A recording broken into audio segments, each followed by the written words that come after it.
Laura LaFoon here to answer your questions on marriage and relationships. So here's the question from the listener today.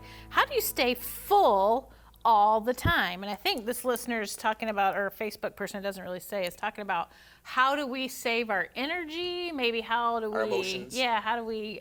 That's just what it says. Food-wise. How do you stay full? Yeah, I eat all the time. That's how I stay full.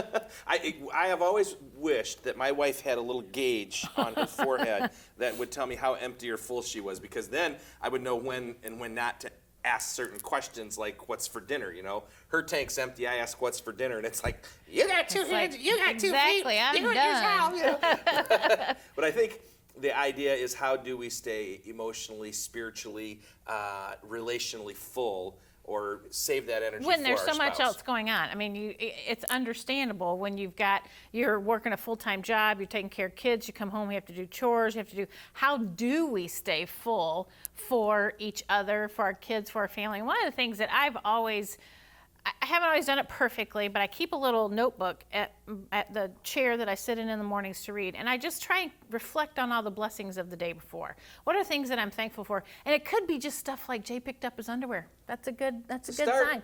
But reflecting on those things that you're thankful for and grateful for kind of helps you feel full. But one of the things we're going to do here for the next couple weeks is we're going to reflect on this passage of Scripture.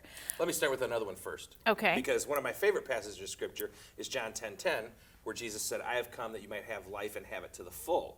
Now, we all know that that's obviously the goal, but we're also human. So, we get empty, and I find myself getting empty when I'm not staying in touch with the Lord, when I'm not doing those things that keep my mind on Him. Right. And we get a lot of questions about this. And so what we thought we'd do for the next couple weeks is just take a passage of Scripture and kind of tear it apart, for lack of a better word, and see how it applies to marriage. And here's the Scripture we're going to use, Romans 12:1-2.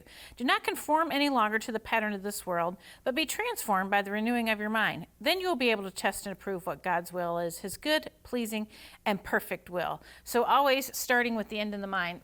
The end in the mind. In mind. With Laura's the end of the mind, Laura's hit the end of her mind.